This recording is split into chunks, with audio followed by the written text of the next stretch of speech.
Je viens de sortir d'une séance de cinéma One Piece Red. C'est une dinguerie. Alors oui, je sais que c'est pour une review à chaud. Enfin, c'est une review à chaud parce que j'ai la flemme de le faire demain. J'aurais peut-être oublié des trucs, qui sait.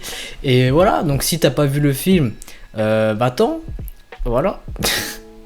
Sachant que je suis à jour dans l'anime et dans le manga, donc c'est chaud. Si je balance des petits... Enfin, en vrai, faut être à jour avec moi, c'est ça le délire. Donc, dans les vidéos, je peux balancer des petits trucs. Voilà, faut savoir. Je suis désolé. En plus, j'ai ramené mon petit frère au cinéma, qui est à l'épisode 500. Ah, il s'est fait spoil des trucs, hein, je pense. Mais bon, ça va, c'est pas canon. Normalement, l'histoire n'est pas canon. Mais il y a des petites informations qui sont plutôt juteuses. Bon, après, cette vidéo va clairement pas avoir trop de montage. Tu sais, hein, ça va être une vidéo un petit peu à la chef otaku, tu vois. Donc, quoi penser de ce petit film Retto Akagami no Shanksu? En vrai, c'est puff. Je vous avoue qu'au début, j'ai eu peur. En vrai, j'ai eu peur parce qu'il y avait de la CGI, la 3D. Mais en vrai, étant donné que c'est un petit peu une musique, un petit peu un clip, tu vois, visuellement parlant, c'est pas dérangeant, tu vois ce que je veux dire. Après, il y a des petits passages un petit peu en CGI avec Uta, j'étais en mode... Ah, ça c'est pas beau ça, c'est pas beau, mais ça passe. Tous les 3/4 du film, après, c'était totalement différent. Et je vous avoue que pendant une bonne moitié du film, j'étais un peu perdu. Pas perdu, mais c'est vrai que le rythme était bizarre. Je sais pas pour vous, ceux qui l'ont vu le film, le rythme était un peu bizarre. Mais une fois que t'as tous les éléments en poche, c'est bon.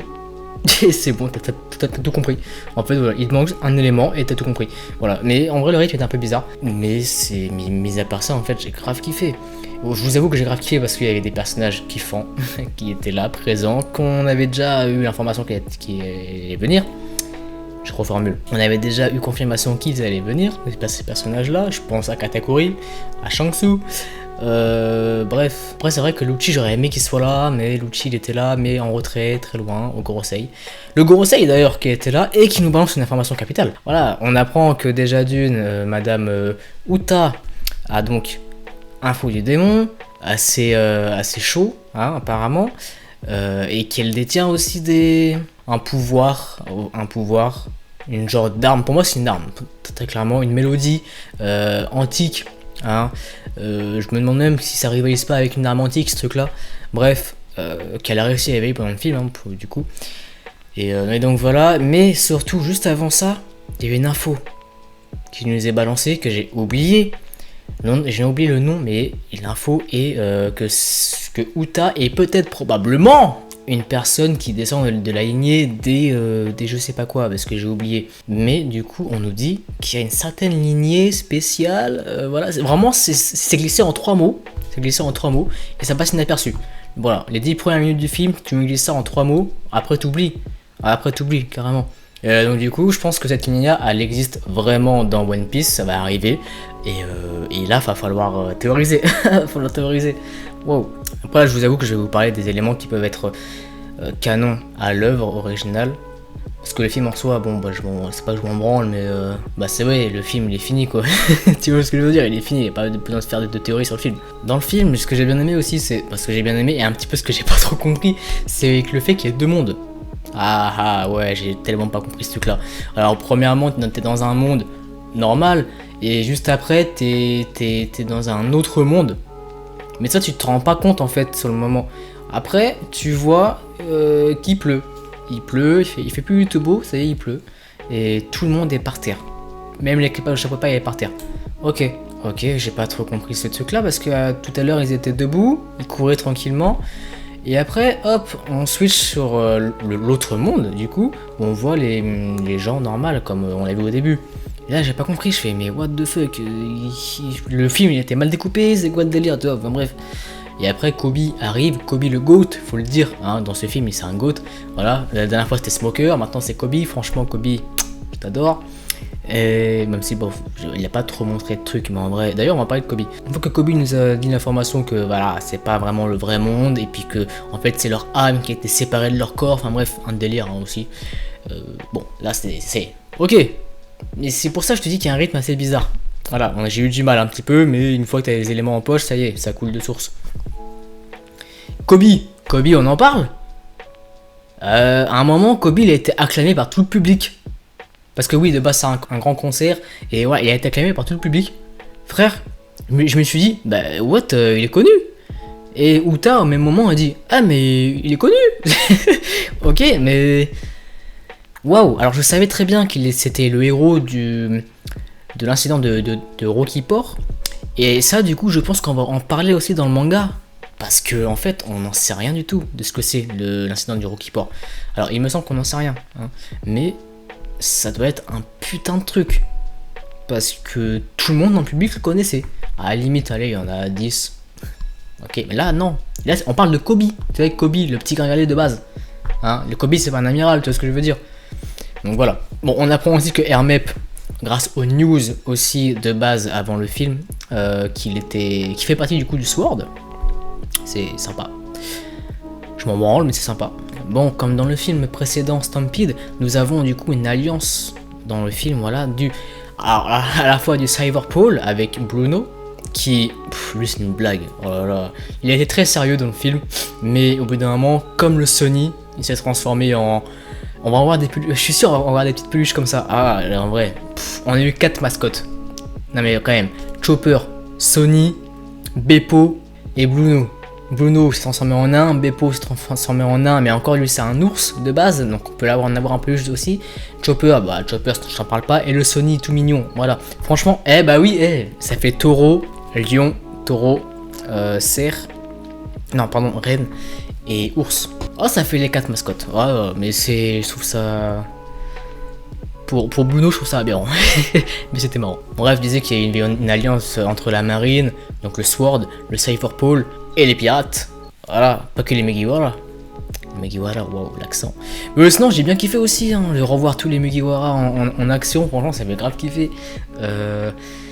Et le moment le plus attendu, Shanks. Quand il est arrivé, je me suis dit, oh, ça y est, il est là.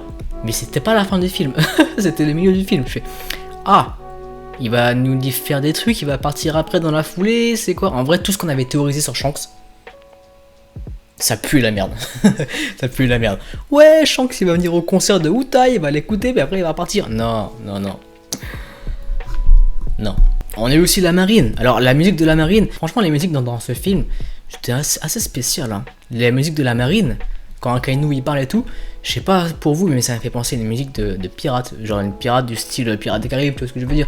C'était bizarre. C'est bizarre, c'était pas trop, ça faisait pas très One Piece, mais il y avait une ambiance, l'ambiance du film quoi. C'était l'ambiance de ce film-là, Red, voilà, tu sais que ça c'est Red, tu vois. Bref, du coup on aura toujours le même, hein, Kizaru qui lui j'ai l'impression, dans l'animé il est pas là, dans le manga il est pas là, mais vas-y dans les films, il prend son cachet, hein. Ah dans les films il est là, on l'a vu dans Stampede, il était là en vite fait, voilà, et on l'a vu dans le film Z, voilà, il était là, il prend son cachet en fait, il termine tous les boss et c'est bon. Là c'est pareil, hein, il était là, sans scrupule il suit les ordres du chien de Akainu, il allait tuer des civils le mec. Ah ouais, franchement, là on voit qu'Akainu c'est un baiser mental dans cette. Dommage pour lui. Ben Beckman était là pour lui dire, mon pote, bouge pas, lève les bras, ouais, danse pour moi, ouais c'est ça, ouais. C'est la deuxième fois. Marineford une fois, hop, film Raid, deuxième fois, et ouais. Et bien sûr, on a vu Shanks en action. Ah Shanks, alors j'avoue, il n'a pas beaucoup trop montré. Hein, pour moi, ce qu'ils nous ont montré dans le film, c'était l'équivalent du Shanks dans les jeux vidéo. Tu vois ce que je veux dire? C'était le Shanks avec des éclairs, tu vois, avec les éclairs rouges et tout. Voilà, vraiment le strict minimum. Et tant mieux. Ça nous a fait juste bander. Mais tant mieux. Et alors imaginez dans l'animé, manga déjà, il a montré plus dans le manga que dans le film. Mais juste le voir en action avec une épée, en mode, Borsalino, calme-toi. Shanks il fait des apparitions mais c'est un baiser. Je vous avoue que la première fois que je l'ai vu j'étais en mode je suis trop content. Et quand ça dure, genre 5 minutes, 10 minutes, un quart d'heure, je fais c'est pas lui. C'est pas lui. Il l'a trop longtemps, c'est pas lui, tu vois. C'est irréel. Mais non, c'était lui. Les musiques de Uta, je sais pas si je l'ai dit, mais la voix de celle qui fait Uta, c'est sublime quoi. On voit, et c'est pas les mêmes musiques, hein, vraiment, t'as la musique d'intro qu'on avait vue, c'était dans le trailer, qui est très cool. Après, t'as d'autres musiques, voilà, en fonction de ses émotions et tout, en fonction de l'action, musiques qui parfois malheureusement sont coupées. Voilà, histoire de dire bon bah on va pas que faire ça, mais c'est coupé, c'est dommage, j'adorais les musiques, si on peut les avoir sur YouTube, je prends. Bien sûr, on a eu l'apparition de Big Mom, apparition vraiment très légère, hein, voilà. Moi, j'ai l'impression que alors je sais pas pour vous ceux qui l'ont vu, sa tenue dans le film c'était vraiment une tenue de maillot, tu sais le deuxième maillot que tu prends sur FIFA là, le truc dégueulasse. Je préférais quand elle était en rose, tu vois, autant pas l'habiller quoi, direct. Enfin non, si habille-la, mais je veux dire autant pas la mettre quoi. Et Katakuri était là. J'adore parce que Katakuri, à un moment il arrive derrière Shanks. Alors c'est vrai que Katakuri est plus vieux que Shanks du coup. Et bref, il arrive derrière Shanks en mode eh vas-y Shanks, grâce à mon acquis j'ai pu voir que dans l'autre dimension où sont les chapeaux de paille. Et là Shanks, il le stoppe en disant eh gamin, même s'il est plus vieux que lui, mais bon. Eh gamin, t'inquiète pas, je connais le acquis, je le maîtrise.